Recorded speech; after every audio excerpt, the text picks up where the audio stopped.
لیکن ایک انسان یہ سوچے کہ میری نماز قبول ہو رہی یا نہیں ہو رہی ہے، تو وہ ذرا محاسبہ کرے اپنے آپ کا کہ وہ نماز پڑھ رہا ہے 5 ٹائم کی تو گناہوں سے رکا ہوا ہے یا نہیں۔ اگر نماز پڑھنے کے بعد گناہ بھی کرتا جا رہا ہے، نماز پڑھنے کے بعد وہ سود بھی کھا رہا ہے، نماز پڑھ رہا ہے وہ امانتوں میں خیانت بھی کر رہا ہے، اعمالنا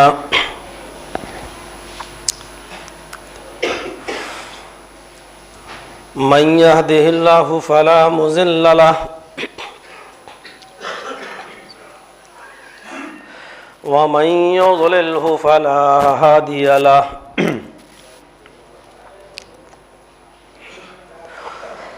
وأشهد أن لا إله إلا الله وحده لا شريك له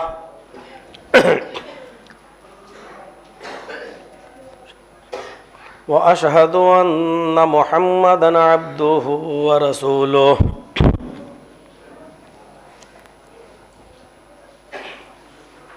أما بعد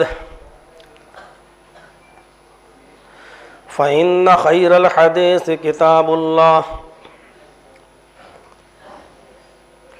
وخير الهدي هدي محمد صلى الله عليه وسلم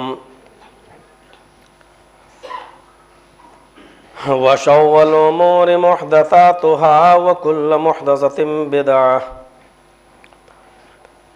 وكل بدعة ضلالة وكل ضلالة في النار۔ أعوذ بالله من الشيطان الرجيم، بسم الله الرحمن الرحيم۔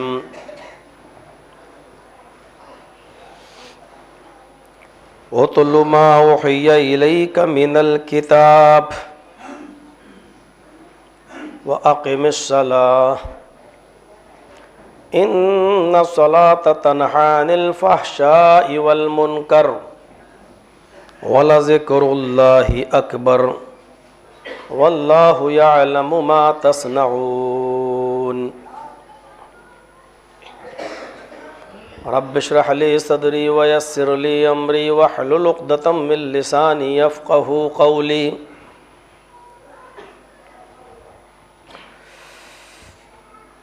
ہر قسم کی تعریف اور ساری خوبیاں، بڑائیاں اور ہر قسم کی تسبیح و تحلیل و تقدیس یہ سب اللہ رب العالمین کے لیے لائق و سزاوار ہے، اور وہی ذات اس کی حقیقی مستحق ہے، وہی رب العالمین ہے، احکم الحاکمین ہے، وحدہ لا شریک ہے، اور ہر شے پر قادر، علی کل شیء قدیر ہے۔ ہماری رشد و ہدایت، فلاح و بہبودگی کے لیے اس نے نبیوں کو بھیجا، اور ہم سب کو محمد رسول اللہ صلی اللہ علیہ وسلم کا امتی بنایا۔ یہ اس کا ہم سب کے اوپر ایک بہت بڑا احسان ہے۔ ہمیں اللہ رب العالمین کا اس بات پر شکر ادا کرنا چاہیے، اور ہم دعا کرتے ہیں اللہ سے کہ الہ العالمین قیامت کی صبح تک درود و سلام کے بے شمار پھولوں کی بارش فرما، بالخصوص تمام نبیوں پر اور بالخصوص محمد رسول اللہ صلی اللہ علیہ وسلم کی ذات اقدس پر، اللہم صلی وسلم وبارک علیہ۔ خطبہ مختصر ہوتا ہے،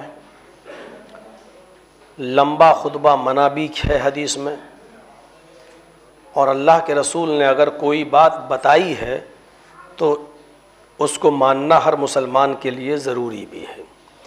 کچھ تو وجہ ہوگی، کچھ تو ریزن ہوگا کہ اللہ کے نبی نے خطبے کو چھوٹا اور مختصر دینے کا حکم دیا ہے۔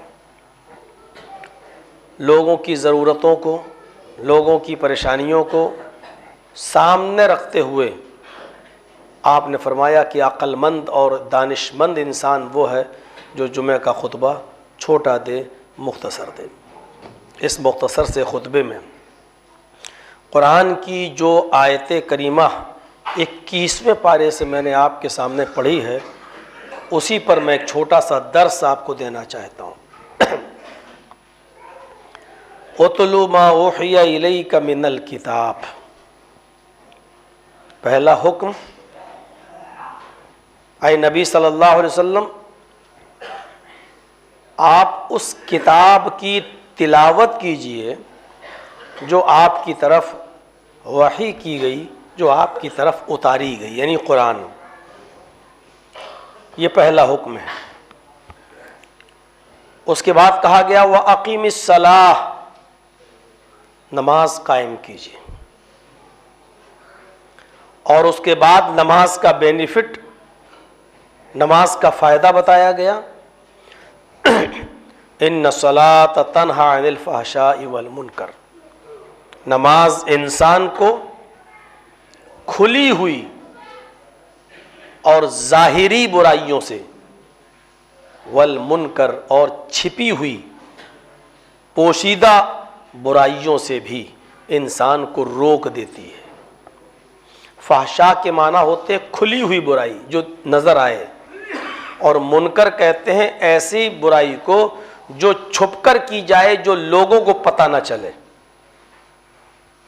جو کسی بند کمرے میں کی جائے، جس کا علم لوگوں کو نہ ہو اور خود اس گناہ کے کرنے والے کو معلوم ہو کہ ہم گناہ کر رہے ہیں، اس کو کہتے ہیں منکر، چھپی ہوئی برائی۔ تو نماز کا فائدہ کیا ہے؟ ان الصلاۃ تنہی عن الفحشاء والمنکر، نماز انسان کو کھلی ہوئی اوپن برائیوں سے بھی روک دیتی ہے اور چھپی ہوئی برائیوں سے بھی روک دیتی ہے۔ یہ دو حکم ہو گئے، پہلا قرآن کی تلاوت، دوسرا نماز، پھر نماز کا فائدہ، اور تیسری چیز وَلَذِكْرُ اللَّهِ اکبر، اللہ کا ذکر بڑی چیز ہے۔ اللہ کا ذکر کرتے رہو، اللہ کو یاد کرتے رہو، ذکر بہت بڑی چیز ہے۔ وَاللَّهُ يَعْلَمُ مَا تَصْنَعُونَ، یہ مت سوچو کہ ہم کچھ کریں نہ کریں، اللہ کو علم نہیں ہے، کون جا رہا دیکھنے ہمارے نیکیوں کو اور ہماری برائیوں کو، یہ مت سوچو۔ وَاللَّهُ يَعْلَمُ مَا تَصْنَعُونَ، تم جو کچھ بھی کرتے ہو اللہ کو اس کی خبر ہے۔ یہ تین چیزیں بتائی گئی۔ غلطی ہمارے سماج میں یہ ہے کہ ہم قرآن یا تو پڑھتے نہیں ہیں، اور پڑھتے ہیں تو ایک طرف سے شروع کرتے ہیں، کبھی آدھا پارہ پڑھ لیا، کبھی ایک پارہ پڑھ لیا، رمضان میں پورا قرآن پڑھ لیا۔ ہم اس کو کہتے ہیں قرآن کو پڑھنا، جبکہ اللہ تعالیٰ نے قرآن کو پڑھنے کا حکم ہی نہیں دیا، یہ کہا ہی نہیں کہ قرآن پڑھو۔ اللہ نے کہا تلاوت کرو، پڑھنے میں اور تلاوت میں فرق ہوتا ہے۔ پڑھنا کیا ہے؟ ہم بیٹھ گئے، اعوذ باللہ من الشیطان الرجیم، بسم اللہ الرحمن الرحیم، الف لام میم، ذالک الکتاب لا ریب فیہ ھدی للمتقین الذین یؤمنون بالغیب ویقیمون الصلاۃ ومما رزقناہم ينفقون۔ پڑھنا شروع کر دیا، اور جتنی طاقت ہوئی اتنا پڑھا، اور اس کے بعد میں بند کر دیا۔ یہ ہے قرآن کا پڑھنا۔ اللہ نے یہاں پڑھنے کا حکم نہیں دیا، اللہ نے کہا اتلو ما اوحی الیک من الکتاب، اس کتاب کی تلاوت کیجئے جو آپ کی طرف وحی کی گئی، آپ کی طرف اتاری گئی۔ نبی اکرم کو جب تلاوت کا حکم دیا تو نبی سے مراد، نبی کو کہنے کا مطلب پوری امت کو، نبی کے ذریعے ساری دنیا کے مسلمانوں کو یہ حکم ہے کہ قرآن کو پڑھنا نہیں ہے طوطے کی طرح، رٹنا نہیں ہے طوطے کی طرح، بلکہ اس کی تلاوت کرنا ہے۔ عربی زبان میں تلا یتلو کے معنی ہوتے ہیں پیچھے پیچھے چلنا۔ آپ عربی کی کوئی لغت اٹھا کر دیکھ لیں، المصباح دیکھ لیں، المنجد دیکھ لیں، اس میں آپ تلا یتلو باب نصرہ میں جب جائیں گے اور جب اس کو دیکھیں گے تو اس کا معنی ملے گا آپ کو پیچھے پیچھے چلنا، اور اسی سے آتا ہے اتلو، امپریٹیو سینٹینس، فعل امر۔ اب ترجمہ اگر لغوی ترجمہ کیا جائے تو اس کا ترجمہ یہ ہوگا اتلو ما اوحی الیک من الکتاب، اس کتاب کے پیچھے پیچھے چلو جو آپ کی طرف اتاری گئی ہے۔ اور پیچھے پیچھے چلنے کا مطلب کیا ہوتا ہے؟ جیسے کوئی جانور ہے، اونٹ ہے، بکری ہے، آپ نے دیکھا ہوگا جنگل میں جب چلتی ہے تو بکری کا بچہ اس کے پیچھے پیچھے چلتا ہے، ماں 10 قدم آگے بڑھی، بکری کا بچہ اپنی ماں کے پاس آ گیا۔ تو جب تک وہ بکری کا بچہ اپنے ماں کے پیچھے پیچھے ہے، محفوظ ہے خطرناک جانور سے، کیونکہ اگر کوئی خطرناک جانور سامنے آتا ہے تو ماں اپنے بچے کو پیچھے ہٹا کر خود مقابلہ کرنے کے لیے کھڑی ہو جاتی ہے۔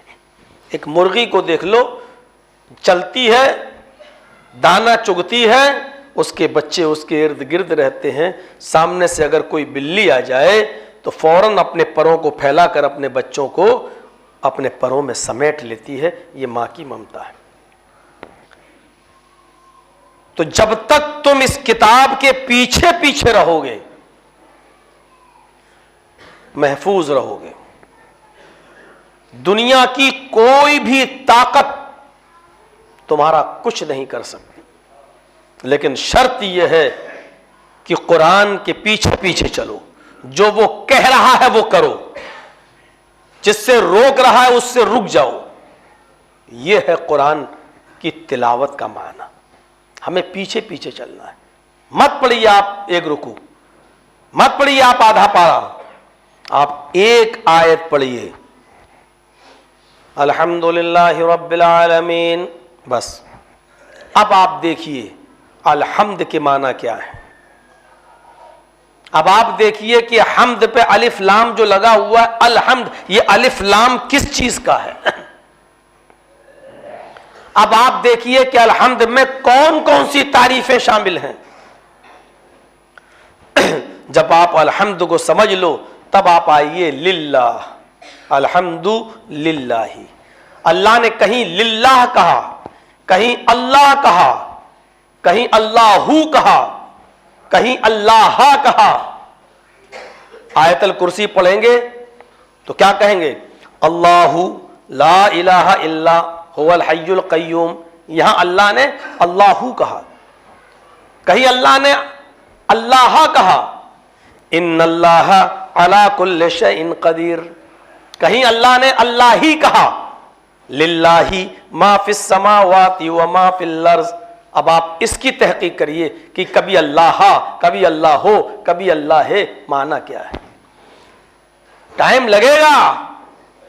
یہ مولانا کیا بتانے کے لیے کھڑا ہو گیا جمعے کے خطبے میں۔ اب آپ جب اس کو سمجھ لیجئے تب آپ آئیے رب کے اوپر، الحمدللہ رب العالمین۔ اب آئیے رب کیوں کہا؟ جب اللہ کہہ ہی دیا تھا الحمدللہ، جب اللہ کہہ ہی دیا تھا تو رب کا لفظ کیوں استعمال کیا؟ اور پھر یہاں رب العالمین کیوں کہا؟ رب المسلمین بھی کہہ سکتا تھا، رب المومنین بھی کہہ سکتا تھا، رب الانس بھی کہہ سکتا تھا، رب الجن بھی کہہ سکتا تھا، لیکن اس نے رب العالمین کیوں کہا؟ مجھے لگتا ہے کہ الحمدللہ رب العالمین اس آیت کا اگر آپ مطالعہ کریں اور پڑھنا چاہیں تو کم سے کم 10 12 15 دن کو تفسیر میں پڑھنے میں آپ کو لگ جائے گا اور سمجھنے میں لگ جائے گا۔ مت پڑھیے آپ ایک رکوع، مت پڑھیے آپ ایک پارا، مت پڑھیے آپ آدھا پارا، لیکن آپ جتنا پڑھ رہے ہیں اس کو سمجھ کے پڑھیے، قلعی کھلتی چلی جائے گی۔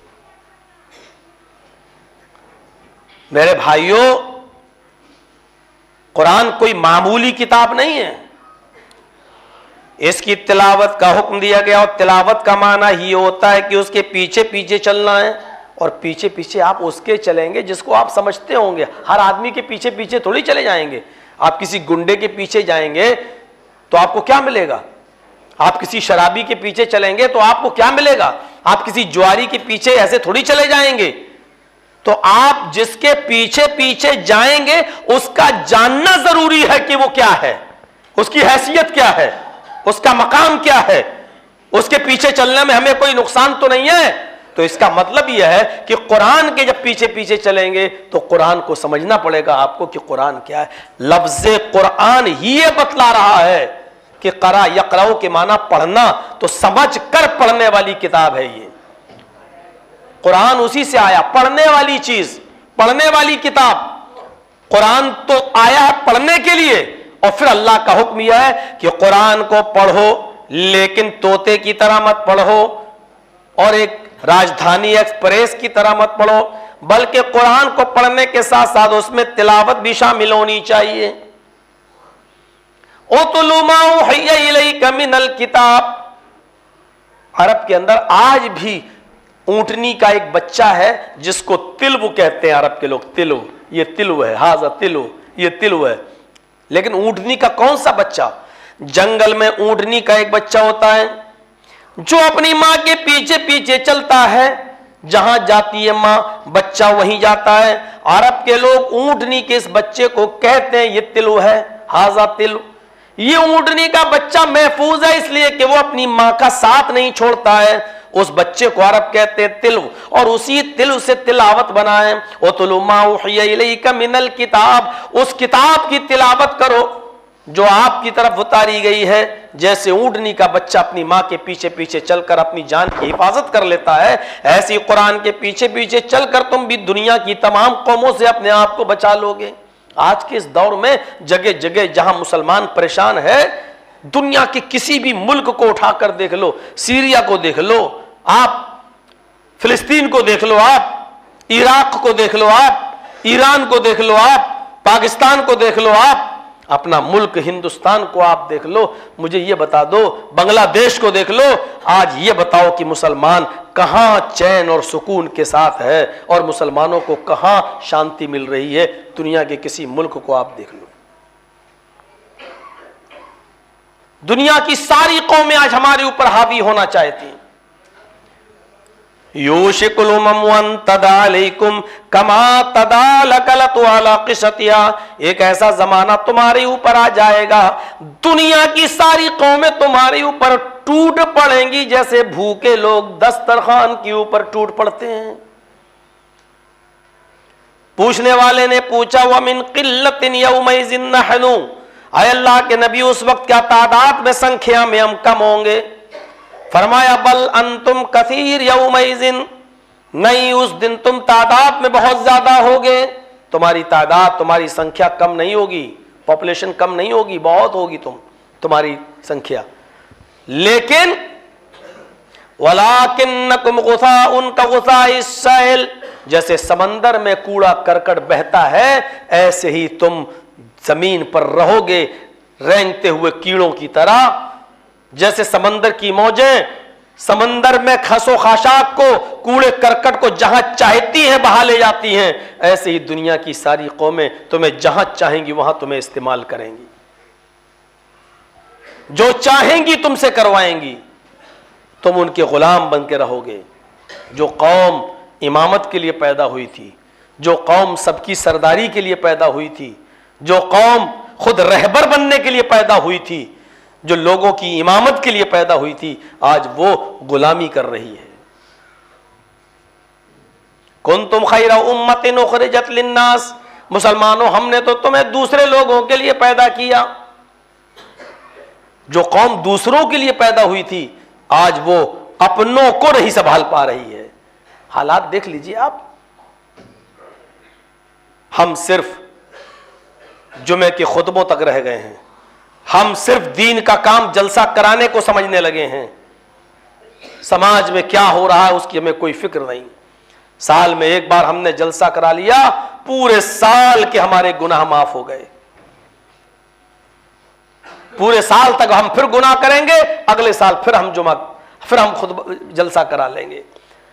اب ہماری لڑکیاں کالج میں پڑھتی ہیں تو پڑھتی رہیں، ہماری لڑکیاں لڑکوں کے ساتھ بیٹھ کر کوچنگ جا رہی ہیں تو جائیں، کوئی فرق نہیں پڑتا. ہمارے بیٹے رات کے 12-1 بجے گھر پہ آئیں، کوئی فرق نہیں پڑتا. ہم کلیا چک جا کر لاٹری کے ٹکٹ خریدیں، ہمارے اوپر کوئی فرق نہیں پڑتا. سماج کیا کر رہا ہے؟ اگر سماج میں کمیٹی بن کر جلسہ کرایا جا سکتا ہے تو سماج کے اندر ایک کمیٹی ایسی بن کر ان لوگوں پر انکش کیوں نہیں لگایا جا سکتا ہے؟ قرآن نے کہا وَأَنكِحُوا الْأَيَامَ مِنكُمْ وَالصَّالِحِينَ مِنْ عِبَادِكُمْ وَإِمَائِكُمْ. اے قوم کے لوگوں، اے سماج میں رہنے والوں، اگر تم زندہ ہو تو تم ان لوگوں کا رشتہ کرا دو، ان لوگوں کی شادیاں کرا دو جو تمہارے سماج میں غیر شادی شدہ ہیں، چاہے وہ لڑکا ہو یا لڑکی. وَأَنكِحُوا الْأَيَامَ مِنكُمْ، تم میں سے جو غیر شادی شدہ ہیں تم ان کا نکاح کرا دو.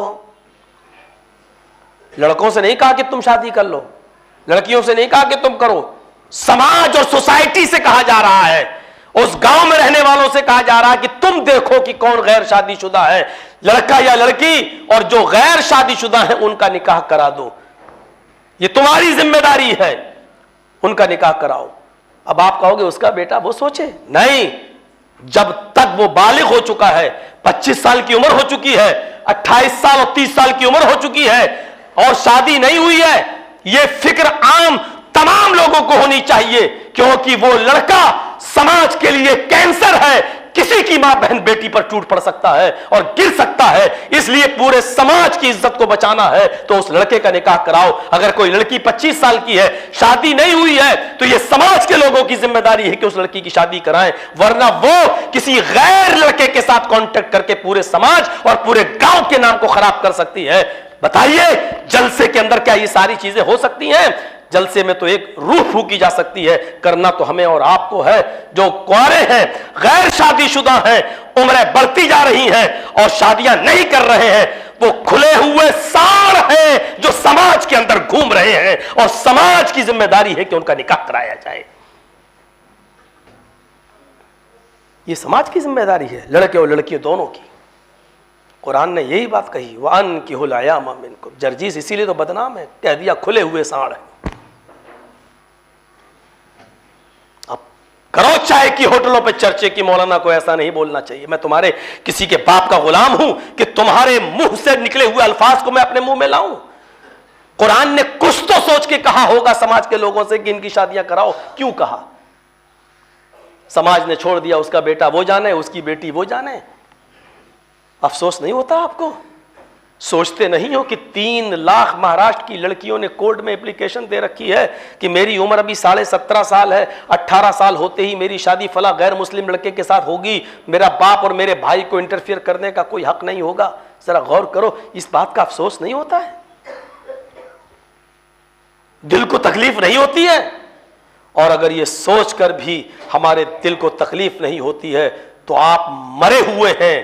جرجیس وینٹیلیٹر پر لیٹے ہوئے مردہ لوگوں سے مخاطب کر رہا ہے، زندہ لوگوں سے ہم خطبہ نہیں دے رہے ہیں اور زندہ لوگوں کے سامنے ہم نہیں بول رہے ہیں، ہم تو قبرستان کے مردوں کو سنا رہے ہیں.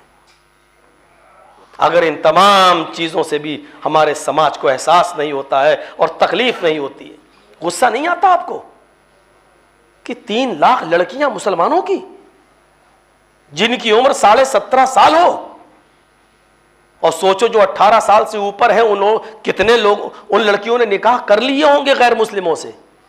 یہ تو ان لڑکیوں کا حال ہے جو 18 سے نیچے ہیں، جو یہ کہہ رہی ہیں کہ اگر اب بھی میں شادی کروں گی غیر مسلم سے تو ہمارے ماں باپ اور ہمارے بھائی ہم کو ہٹا لیں گے، اور کورٹ یہ کہے گی نابالغ ہے اس لیے ابھی تم شادی نہیں کر سکتی ہو، ابھی تو ہمیں ماں باپ کے حوالے کر دیا جائے گا. یہ ان لڑکیوں کا حال ہے جو 18 سے نیچے. یہ سب سن کر بھی غصہ نہیں آئے تو آپ زندہ نہیں ہیں. غصہ زندوں کو آیا کرتا ہے، مردوں کو نہیں آیا کرتا ہے. غصہ آنا چاہیے. کوئی یہ کہے کہ غصہ کرنا حرام ہے، وہ غلط بولتا ہے، جھوٹا ہے وہ. غصہ آنا چاہیے. حضرت عمر فاروق کو بھی غصہ آتا تھا، اللہ کے رسول کو بھی غصہ آتا تھا، اور اللہ کے رسول کو جب غصہ آتا تھا تو آپ کی آنکھیں لال ہو جاتی تھی، سرخ ہو جاتی تھی، اور ایسا لگتا تھا جیسے کسی نے انار کا جوس اللہ کے رسول کی آنکھوں میں ڈال دیا، اتنا غصہ آتا تھا. لیکن غصہ غلط بات پہ آنا چاہیے، صحیح بات پر نہیں۔ آپ کی جوان بیٹی بغیر نقاب کے کسی لڑکے کے ہاتھ میں ہاتھ ڈال کر گھومے تو غصہ آنا چاہیے۔ آپ کی بیٹی کالج کی کینٹین میں کسی غیر لڑکے کے ساتھ بوائے فرینڈ بنا کر چائے پیے تو باپ کو غصہ آنا چاہیے۔ آپ کا بیٹا رات کے 12 بجے آپ کے گھر آئے تو غصہ آنا چاہیے۔ آپ کا بیٹا فجر کی نماز کے وقت سوتا رہے اور مسجد میں نہ آئے تو غصہ آنا چاہیے۔ کیوں کہا کہ جب لڑکا 10 سال کا ہو نماز نہ پڑھے تو مارو؟ کیوں کہا؟ ایسے مار دیں گے آپ؟ جب دیکھ رہے ہیں نماز کے ٹائم پہ نہیں اٹھ رہا ہے تب آپ کو غصہ آنا چاہیے، اور اس غصے میں اس کو مارنا بھی چاہیے۔ 10 سال کا ہوتا، غصے کو ختم کرنے کا حکم نہیں دیا، غصے کو پال پوس کر بڑا کرنے کا حکم دیا ہے، لیکن صحیح بات پر غصہ نہیں، غلط بات پر غصہ آنا چاہیے۔ غلط مطلب کسی کام پر، کوئی آدمی صحیح کام کر رہا ہے اس پر غصہ نہیں آنا چاہیے۔ مثلا بیوی بے نمازی ہے اور اس نے کہہ دیا ہم کھانا نہیں کھائیں گے جب تک تم نماز نہیں پڑھو گی۔ اب سماج کے لوگ کہہ رہے ہیں بھوکا مر جاؤ گے، ارے چلو وہ نہیں مان رہی تو چھوڑو اس کو، اس کے حال پہ چھوڑ دو۔ کیسے چھوڑ دو؟ کیسے چھوڑ دو؟ میری بیوی ہے، سمجھاؤں گا پہلے۔ غصہ آنا چاہیے، نہیں سمجھتی ہے، کھانا پینا چھوڑو اس کے ہاتھ کا، تب بھی نہیں مانتی ہے۔ سماج کے دونوں طرف کے کچھ لوگوں کو بٹھالا جائے، بیوی کی طرف سے بھی اور اپنی طرف سے بھی، اس کے بعد بھی نہیں مانتی ہے، تو پھر بے نمازی عورت کو اپنے نکاح میں رکھنے کا کوئی حق ہی نہیں ہے آپ کو۔ اسی طریقے سے شوہر کا حال ہے، بیوی پہلے سمجھائے گی، پھر سماج کے کچھ لوگوں کو بٹھا کے بولے گی یہ بے نمازی ہے، میں اس کے ساتھ نہیں رہنا چاہوں گی اگر یہ نہیں سدھرتا ہے۔ اور جب سمجھانے کے بعد بھی اور سب کچھ کرنے کے بعد بھی جب نہیں سدھرتا ہے اور نمازی نہیں بنتا ہے تو ایسی عورت کا اپنے شوہر کے ساتھ رہنا بھی جائز نہیں ہے۔ عبداللہ ابن باز کا فتویٰ پڑھیے، فتویٰ دیتے ہیں، عورت نے پوچھا اگر وہ طلاق نہ دے تو؟ کہا بہن طلاق نہ دے تو تو خلا کر عدت گزار، ایک پیریڈ کی، 1 مہینے کی، جب تجھے پیریڈ شروع ہو جائے اس کے بعد میں جب ختم ہو جائے تو تو دوسرا نکاح کر لے۔ خلا میں 3 مہینے کی عدت بھی نہیں ہے۔ سماج کے کچھ لوگوں کو بٹھال کے کہہ دے آج کے بعد میں اس آدمی سے خلا لے رہی ہوں اور میں اس کے ساتھ نہیں رہوں گی، بس ہو گیا۔ اب اس کے بعد وہ ایک پیریڈ، چاہے وہ کل ہی آ جائے یا 10 دن کے بعد آ جائے یا 1 مہینے کے بعد، جب پیریڈ سے پاک ہو جائے گی اس کے بعد وہ دوسرا نکاح کر سکتی ہے، دوسری شادی کر سکتی ہے۔ بے نمازی شوہر کے ساتھ اس عورت کو زبردستی نہیں رکھا جا سکتا ہے۔ مولانا صاحب گھر توڑوانے آئے ہو؟ نہیں، ہم چاہتے ہیں کہ یہ احساس آپ کے اندر پیدا ہو جائے تو آپ کو یہ نوبت ہی نہ آئے، نہ بیوی کو نوبت آئے نہ شوہر کو نوبت آئے، اور وہ نمازی بن جائیں۔ اُتْلُ مَا أُوحِیَ إِلَیْکَ مِنَ الْکِتَابِ وَأَقِمِ الصَّلَاةَ، اور نماز قائم کرو، یہ دوسرا ٹکڑا ہے۔ میرے بھائیوں، نماز بھی پڑھنے کا حکم نہیں دیا، جیسے قرآن پڑھنے کا حکم نہیں ہے، تلاوت کا حکم ہے، ایسے یہاں نماز بھی پڑھنے کا حکم نہیں ہے، نماز کو قائم کرنے کا حکم ہے۔ وَأَقِمِ الصَّلَاةَ، نماز قائم کرو۔ اللہ نے یہ نہیں کہا نماز پڑھو۔ نماز پڑھنا تو یہ ہوا صبح اٹھ گئے اللہ اکبر، فجر ہو گئی، چلو ظہر بھی پڑھ لو، اللہ اکبر، ظہر بھی ہو گئی، چلو اب کیا کریں گے شام تک فری ہو جائے، عصر بھی پڑھ لو، عصر بھی پڑھ لی، پورے ہفتے کی ایک ہی دن کھا لیے سنڈے کے دن، بس پورے ہفتے کی پڑھ لی، پورا ہفتہ ہم مسجد میں نہیں جائیں، یہ بھی تو نماز پڑھنا ہوا ہے۔ لیکن نماز پڑھنے کا حکم دیا ہی نہیں ہے۔ اللہ تعالیٰ نے کہا نماز قائم کرو، اور نماز کا قائم کرنا کیا ہے؟ وقت پر نماز قائم کرو، تو وقت پر۔ ان الصلاۃ کانت علی المؤمنین کتابا موقوتا، یہ نماز مسلمانوں پر اپنے وقت موعود پر فرض ہے، وقت پر فرض ہے۔ صرف مسافر کو یہ اجازت ہے جو سفر میں ہے کہ وہ 2 نمازیں ایک کر سکتا ہے، ظہر اور عصر کو، مغرب اور عشاء کو ایک ساتھ پڑھ سکتا ہے۔ یا بارش ہو رہی ہو، آپ مسجد میں ہیں تو ظہر میں عصر ملا لیجیے، مغرب میں عشاء ملا لیجیے، اتنی اجازت ہے، لیکن ہر وقت نہیں۔ یہ ہے نماز کا قائم کرنا، نماز کا۔ حضرت انس رضی اللہ تعالیٰ عنہ نے ایک لمبی عمر پائی تھی، حضرت انس نے ایک لمبی عمر پائی تھی، انہوں نے اللہ کے نبی کا زمانہ بھی دیکھا، ابو بکر کا دیکھا، عمر فاروق کا دیکھا، حضرت عثمان کا بھی دیکھا، حضرت علی کا دیکھا، اور پھر بعد میں جب حضرت عمر ابن عبدالعزیز خلیفہ بنائے گئے تو ان کا زمانہ بھی دیکھا، ایک لمبی عمر پائی۔ جب عمر ابن عبدالعزیز خلیفہ بن گئے تو وہ کبھی مسجد میں آتے تھے اور عمر ابن عبدالعزیز کے پیچھے نماز پڑھ لیا کرتے تھے، اور کبھی آتے تھے حضرت انس تو پہلے نماز پڑھ کے نکل جایا کرتے تھے۔ لوگوں نے شکایت کی کہ کبھی تو وہ آپ کے پیچھے نماز پڑھتا ہے اور کبھی وہ اکیلے نماز پڑھ کے نکل جاتا ہے، آپ کے پیچھے وہ نماز نہیں پڑھتا ہے، شاید فتنہ پھیلانا چاہتا، فساد پھیلانا چاہتا سماج میں۔ حضرت عمر ابن عبدالعزیز نے حضرت انس کو بلایا اور پوچھا، اے انس، میں نے سنا ہے کہ تم کبھی میرے پیچھے نماز پڑھتے ہو اور کبھی پہلے پڑھ کے نکل جاتے ہو۔ انس کہتے ہیں کہ آپ نے بالکل صحیح سنا ہے، میں کبھی آپ کے پیچھے نماز پڑھ لیتا ہوں اور کبھی پہلے آ کر میں آپ سے پہلے نماز پڑھ کے نکل جاتا ہوں۔ کہا کہ پھر تم جماعت کا انتظار کیوں نہیں کرتے؟ تو حضرت انس نے جو جواب دیا سنو، فرمایا، آیا امیر المومنین، میری آنکھیں جناب محمد رسول اللہ کی نماز کے ٹائم کو پہچانتی ہیں، میری آنکھیں محمد رسول اللہ کے نماز کے اوقات کو پہچانتی ہیں۔ میں نے اللہ کے رسول صلی اللہ علیہ وسلم کو دیکھا ہے کہ فجر کب پڑھتے تھے، ظہر کب پڑھتے تھے، عصر کب پڑھتے تھے، مغرب کب پڑھتے تھے، عشاء کب پڑھتے تھے۔ میری آنکھیں نبی کے نماز کے اوقات کو جانتی ہیں، پہچانتی ہیں۔ جب آپ کوئی بھی نماز نبی کے نماز کے وقت پر پڑھتے ہیں تو میں آپ کے پیچھے نماز پڑھ لیتا ہوں، اور جب آپ لیٹ کر دیتے ہیں اور نبی کے وقت کو نکال دیتے ہیں تو پھر میں نبی کے وقت پر نماز پڑھ کر اکیلے نکل جاتا ہوں، اس لیے کہ میں نہیں چاہتا ہوں کہ اس وقت میں نماز پڑھوں جس وقت اللہ کے نبی نے نماز نہیں پڑھی ہے۔ میں چاہتا ہوں کہ نماز اس وقت پڑھوں جب محمد رسول اللہ صلی اللہ علیہ وسلم نے جس وقت نماز پڑھی، یعنی اول وقت پر میری آنکھیں پہچانتی ہیں نبی کے نماز کے اوقات کو۔ تو میرے بھائیوں غور کرو، ظہر نکل گئی، اب آئے ہو کھیتی کر کرا کے اور دکان سے، اب آ گئے مسجد میں اور بعد میں نماز پڑھ لی، اس کو معمول مت بنائیے۔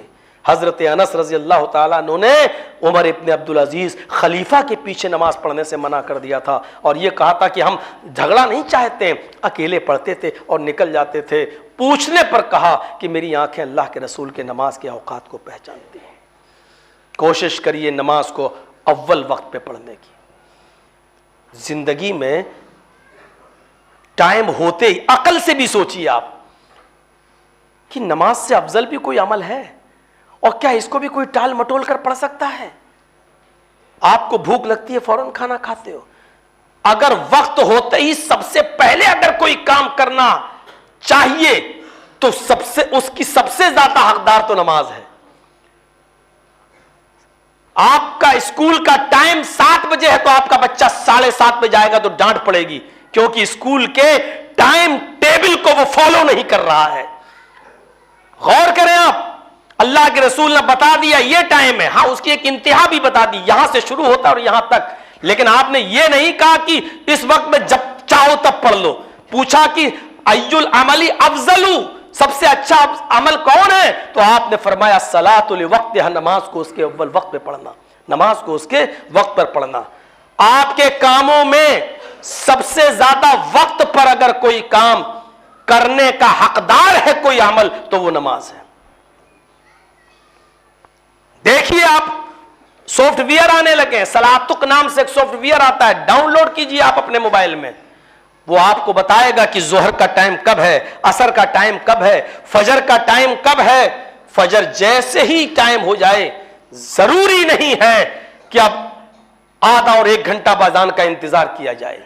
یہ ہماری مسجدوں کو چاہیے اور وہاں کے ذمہ داروں کو چاہیے کہ ایسا مؤذن متعین کریں کہ جو گھڑی دیکھے، موبائل دیکھے اور اذان کا ٹائم جیسے ہی ہو فوراً اسی وقت اذان دی جائے۔ اگر 4:15 پر اذان کا ٹائم ہو رہا ہے تو 4:30 بجے اذان نہ دی جائے، 4:45 بجے اذان نہ دی جائے، بلکہ 4:15 پر اذان دی جائے۔ اگر 4:13 پر ٹائم ہو رہا ہے تو 4:13 پر آپ کبھی جائیے حج کرنے، عمرہ کرنے اور سعودیہ جائیے تو آپ دیکھیں گے جیسے ہی ظہر کا وقت ہوا آج 12:13 پہ ظہر کا وقت ہے تو 12:13 پہ ہی خانہ کعبہ میں اذان ہوگی، اور کل 12:12 پہ ہوگا تو کل 12:12 پر ہی اذان ہوگی، یعنی آدھا منٹ نہ ادھر نہ آدھا منٹ ادھر، فوراً جیسی وقت ہوا اور فوراً اذان شروع۔ تو یہ ہے نماز کا قائم کرنا۔ الصلاۃ لوقتہا، نماز پڑھو نہیں کہا بلکہ نماز قائم کرو۔ ان الصلاۃ تنہی عن الفحشاء والمنکر، نماز انسان کو بے شرمی اور بے حیائی سے روک دیتی ہے۔ بے شرمی اور بے حیائی، کھلی اور چھپی ہوئی برائیوں سے روک دیتی ہے۔ جو آدمی 5 وقت کا نمازی ہو اور گناہ بھی کر رہا ہو، بس اس کو یہ مشورہ دوں گا میں کہ وہ ذرا جائزہ لے۔ بس اگر کسی کو، یہ تو اللہ ہی کو معلوم ہے کہ کس کی عبادت قبول ہو رہی ہے، کس کی نماز ہو رہی ہے اور کس کی نہیں ہو رہی، لیکن ایک انسان یہ سوچے کہ میری نماز قبول ہو رہی یا نہیں ہو رہی ہے، تو وہ ذرا محاسبہ کرے اپنے آپ کا کہ وہ نماز پڑھ رہا ہے 5 ٹائم کی تو گناہوں سے رکا ہوا ہے یا نہیں۔ اگر نماز پڑھنے کے بعد گناہ بھی کرتا جا رہا ہے، نماز پڑھنے کے بعد وہ سود بھی کھا رہا ہے، نماز پڑھ رہا ہے وہ امانتوں میں خیانت بھی کر رہا ہے، نماز پڑھ رہا ہے وہ بے ایمانی بھی کر رہا ہے، نماز پڑھتا ہے شراب بھی پیتا ہے، نماز پڑھ رہا ہے جھوٹ بھی بول رہا ہے، نماز پڑھتا ہے فیصلہ اور پنچایت کے موقع پر اپنے رشتہ دار کی طرفداری بھی کر رہا ہے، نماز پڑھ رہا ہے اور تمام گناہوں میں بھی ملوث ہے، نماز پڑھ رہا ہے رشوت بھی کھا رہا ہے، نماز پڑھ رہا ہے دھوکہ بھی دے رہا ہے، تو وہ سمجھ لے کہ ہماری نماز قبول نہیں ہو رہی ہے، اس لیے کہ نماز تو انسان کو بے شرمی بے حیائی اوپنلی اور کھلے ہوئے اور چھپے ہوئے گناہوں سے روکتی ہے۔ ہماری نماز ہمیں گناہوں سے روک ہی نہیں رہی ہے، تو اس کا مطلب یہ کہ ہماری نماز قبول نہیں ہے۔ یہ ہر انسان غور کر لے۔ وَلَذِكْرُ اللَّهِ اکبر، اور تیسری چیز یہ کہی کہ اللہ کا ذکر بہت بلند چیز ہے، بہت بڑی چیز ہے۔ میرے بھائیو، اللہ کے ذکر و اذکار سے اپنی زبان کو رطب رکھو، اپنی زبان کو ہمیشہ بھرا ہوا رکھو، اور ان 5 جملوں کو یاد کر لو میرے بھائیوں۔ ان کو چلتے اٹھتے کھاتے پیتے چلتے پھرتے سوتے جاگتے آپ ان کلمات کو اپنا وظیفہ بنا لیں۔ سبحان اللہ، الحمدللہ، اللہ اکبر، لا الہ الا اللہ، لا حول ولا قوت الا باللہ۔ یہ ترازو میں بہت بھاری ہیں۔ سبحان اللہ، اب اس کو جب ملا کر پڑھیں گے تو ایسے سبحان اللہ والحمد للہ واللہ اکبر ولا الہ الا اللہ ولا حول ولا قوت الا باللہ، سب کو یاد ہوں گے۔ ترتیب اگر آگے پیچھے ہو جائے تو کوئی فرق نہیں پڑے گا، لیکن ان جملوں کو یاد کرو۔ لا الہ الا اللہ ہی ایک جملہ دیکھ لو، فرمایا کہ ترازو پر رکھا جائے گا اور ساری دنیا کو دوسری طرف، اور ترازو اٹھائی جائے گی تو لا الہ الا اللہ کا پلڑا جھک جائے گا اور پوری دنیا کا پلڑا اٹھ جائے گا۔ کتنا بھاری ہے سبحان اللہ! زمین و آسمان کو نیکیوں سے بھر دیتا ہے یہ جملہ ہے۔ آپ فرض نماز کے بعد مت رہیے کہ مولانا صاحب انتظار کریں دعا کا، تب ہم دعا کا انتظار کریں، نہیں، فرض نماز کے بعد ذکر اور اذکار یاد کیجیے آپ، ہے اللہ اکبر، استغفر اللہ استغفر اللہ استغفر اللہ، اللہم انت السلام ومنک السلام، یاد کریے دعا، اللہم اعنی علی ذکرک و شکرک و حسن عبادتک، یاد کریے آپ، لا الہ الا اللہ وحدہ لا شریک لہ، لہ الملک و لہ الحمد وہو علی کل شیء قدیر، اللہم لا مانع لما اعطیت ولا معطی لما منعت ولا ينفع ذا الجد منک الجد۔ ایک تو دعا یہ ہوئی، دوسری لا الہ الا اللہ وحدہ لا شریک لہ، لہ الملک و لہ الحمد یحیی و یمیت وہو علی کل شیء قدیر۔ ایک تو یہ ہوئی، اور ایک یہ ہوئی لا الہ الا اللہ وحدہ لا شریک لہ، لہ الملک و لہ الحمد وہو علی کل شیء قدیر۔ یہ لا الہ الا اللہ سے جڑی ہوئی 3 دعائیں ہیں، ان کو پڑھیے آپ۔ اور اس کے بعد ایک دعا اور ہے، لا الہ الا اللہ وحدہ لا شریک لہ، لہ الملک و لہ الحمد وہو علی کل شیء قدیر، لا حول ولا قوت الا باللہ۔ میرے بھائیوں، اور لہ النعمت و لہ الفضل و لہ ثناء الحمد، لا الہ الا اللہ مخلصین لہ الدین ولو کرہ الکافرون۔ ایک دعا کو یہ پڑھیے، اور اس کے بعد پڑھیے اللہ لا الہ الا هو الحی القیوم، آیت الکرسی، پھر پڑھیے قل هو اللہ احد اللہ الصمد، اس کے بعد پڑھیے قل اعوذ برب الفلق، اور پھر قل اعوذ برب الناس۔ جانتے ہو جو شخص نے سلام پھیرا نماز کے بعد، فرض نماز کے بعد سلام پھیر کر اپنی جگہ پر بیٹھے بیٹھے یہ دعائیں اس نے پڑھی، میرے بھائیو اللہ کے نبی صلی اللہ علیہ وسلم فرماتے ہیں کہ ساری کائنات کے فرشتے اس کے لیے دعا کرتے رہتے ہیں اس وقت تک جب تک کہ دوسری نماز کا وقت نہیں آ جاتا ہے۔ ارے ہم لوگ دوسروں سے کہتے ہیں ہماری دعاؤں میں یاد رکھنا، مولانا صاحب جا رہے ہو دعاؤں میں یاد رکھنا، غور کرو کہ اتنی دعائیں پڑھنے کے بعد کروڑوں اربوں خربوں فرشتے ہمارے لیے دعا کر رہے ہوں، اور اس وقت تک کر رہے ہوں جب تک کہ نماز کا دوسرا وقت نہ آ جائے، اور ہم لوگ فرض نماز کے بعد پھر سے یہ دعا نہ پڑھ لیں میرے بھائیوں، اور پھر یہ دعائیں پڑھیں تو پھر فرشتے دعائیں کرتے رہتے ہیں۔ ذرا غور کرو ان وظیفوں کو کون پڑھے گا؟ یہ ذکر و اذکار ہیں، وَلَا ذِكْرُ اللَّهِ اکبر، اللہ کا ذکر بہت بڑی چیز ہے۔ یہ ساری چیزیں جو جمعے کے خطبے میں آپ کو مل جائیں گی، رات کی تقریروں میں یہ سب چیزیں نہیں ملتی ہیں، اس لیے جمعے کا خطبہ مختصر اور بنیادی باتیں ہوتی ہیں جمعے کے خطبے میں۔ اب رات میں تو ماحول ہے کہ مولانا صاحب 1.5 گھنٹہ بولیے گا، 2 گھنٹہ بولیے گا، تو میرے بھائیوں تو آدمی کو 2 گھنٹہ پاس کچھ بھی ہو ایک موضوع پر اور ایک ٹاپک پر اتنی حدیثوں کو اور قرآن کی آیتوں کو ایک مولانا کہاں سے لے کے آئے؟ میرے بھائیوں جب حدیث میں ہے ہی اتنا تو وہ اپنی طرف سے کہاں سے لائے؟ اس لیے بیچارہ کبھی ایران کی سنانا پڑتی ہے، کبھی توران کی سنانا پڑتی ہے، کبھی عراق لانا پڑتا ہے، کبھی امریکہ لانا پڑتا ہے۔ اس لیے جمعے کے خطبوں کو بھی درس کا ایک حصہ سمجھیے اور جلسوں کو ذہنی عیاشی کا اڈا مت بنائیے، اس کو بھی درس و نصیحت سے جوڑیے۔ کل میں نے بہت سختی کے ساتھ کل کے جلسے میں نے کہا تھا کہ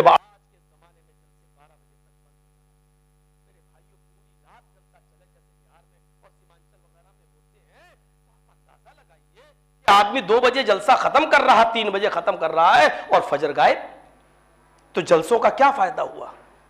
اوپر سے شیروانی اور اندر سے جھانک کے دیکھو تو انڈر ویئر بھی نہیں، نیکر بھی نہیں، عمل ٹوپی سب کی لگی ہوئی ہے ماشاءاللہ، اور فجر میں دیکھو تو ایک صف مسجد میں دوسری صف نہیں۔ تو ایسے جلسوں سے آپ کسی نے مسئلہ پوچھا کہ مولانا صاحب کیا یہ نوکری جائز ہے؟ اس میں ہم نماز نہیں پڑھ پاتے ہیں، مولانا ہمارا باس بہت سخت ہے، تو اس کا ایک ہی فتویٰ مولانا جرجی صاحب نے دیا، ہر وہ بزنس، ہر وہ کاروبار، ہر وہ نوکری حرام ہے جو آپ کو نماز سے روکتی ہے۔ اب آپ یہ مت پوچھئے مولانا صاحب بینک کی نوکری کرنا جائز ہے کہ ناجائز ہے؟ ارے آپ کا اپنا آفس بھی جو آپ کے ہاتھ میں ہے، آپ اس میں اتنا بزی ہیں کہ اذان ہو رہی ہے لیکن آپ کسٹمر کو نپٹانے کے بعد ہی مسجد میں جا سکتے ہیں اور جماعت ختم، تو آپ کا یہ بزنس بھی حرام ہے۔ اللہ اکبر کا مطلب کیا ہے؟ یہ اللہ اکبر اللہ اکبر، آپ کو جو مؤذن نے بلایا ہے ڈائریکٹ نماز کے لیے نہیں بلایا ہے، نماز کے لیے تو بہت بعد میں کہا ہے، حی علی الصلاۃ، آؤ نماز کی طرف، یہ بہت بعد میں کہا ہے۔ پہلے اس نے کہا اللہ اکبر۔ اگر تم اپنے بزنس کو بڑا مانتے ہو تو لگے رہو، اللہ کو بڑا مانتے ہو تو تیاری کرو مسجد میں آنے کی۔ اب تم نے اللہ کو بڑا مان لیا تو اپنے کسٹمر کو چھوڑ دو گے، اپنا آفس بند کر دو گے، اپنا کھیتی باڑی کرنا بند کر دو گے، اپنی دکان بند کر دو گے اور مسجد میں آ جاؤ گے۔ اب اس بات کا اعلان ہے کہ اللہ میں نے تجھے بڑا مان لیا ہے، اپنے بیوی بچوں کو نہیں، اپنے کاروبار کو نہیں، اپنے بزنس کو نہیں، اپنے آفس کو نہیں۔ اور اگر آپ نے کسٹمر نپٹانے کے بعد مسجد میں آئے اور پھر بعد میں آپ نے اکیلے نماز پڑھ لی کیونکہ جماعت ہو گئی، تو آپ نے اللہ کو بڑا کام مانا ہے، آپ نے تو ایک فارمیلٹی پوری کی ہے، آپ نے اللہ اور اس کے رسول کا حکم مان کر اپنے کاروبار کو چھوڑ کر یہاں نماز پڑھنے کے کہاں آئے ہو؟ اس کا مطلب یہ ہے کہ آپ نے اللہ کو رازق مانا ہی نہیں ہے، آپ نے تو اپنے بزنس کو یہ اپنی روزی روٹی کا حصہ بنا لیا ہے۔ اگر آپ نماز پڑھنے آتے تو آپ دونوں سجدوں کے درمیان یہ دعا بھی پڑھتے، اللہم اغفر لی وارحمنی وحدنی وعافنی وارزقنی، یہاں آپ رزق کی اور روزی کی دعا بھی مانگتے اور اللہ آپ کو دیتا، کیونکہ بزنس جب تم کر رہے ہو تو پیدا ہم نے کیا، روزی بھی ہم دیں گے۔ مان لو تم روزی کی چکر میں ہو اور ابھی کہیں جا رہے ہو، اچانک ایکسیڈنٹ ہو جائے، دونوں ہاتھ ٹوٹ جائیں، اب کیا کرو گے تم؟ اب کون سنبھالے گا تمہارا بزنس؟ اب کون دیکھے گا؟ تو اس لیے ولا ذکر اللہ اکبر، اللہ کا ذکر بہت بلند چیز ہے۔ میں نے مختصر کہا بھی تھا لیکن 1-5 ہو گیا۔ اللہ تبارک و تعالیٰ سے دعا ہے کہ بار الہ ہماری خطاؤں کو معاف فرما دے، ہمیں قرآن کی تلاوت کی توفیق عطا فرما، ہمیں نماز کے قیام کی توفیق عطا فرما، اور ہماری زبان کو ہر وقت ذکر و اذکار میں رطب اللسان فرما دے، ہر وقت ہماری زبان ذکر و اذکار سے بھری ہوئی ہو جائے۔ اے اللہ ہماری زبان کو ایسا فرما دے، اے اللہ جب تک تو ہمیں زندہ رکھ اسلام پہ زندہ رکھنا، اور جب خاتمہ ہو تو ایمان پہ خاتمہ فرمانا۔ وما علینا الا البلاغ المبین، وآخر دعوانا ان الحمد للہ رب العالمین۔